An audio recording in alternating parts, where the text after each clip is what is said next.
কেকের বস্তা নিয়ে বসে আছেন মধুশ্রী কর, ওনার বাবার আজকে জন্মদিন।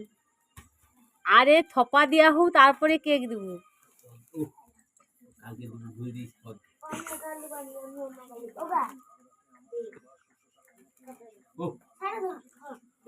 এখন কেক বিতরণ করছেন।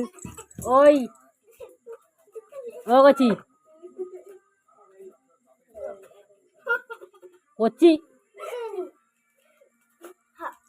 দেখছো দেখছো, আমি একটা নেবেন দুটো নেবা, আমার দরকার নেই কেক, দুটো নেবা।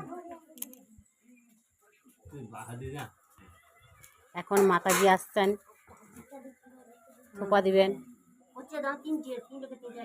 আর কে নি তিনটে কে নি, চারটে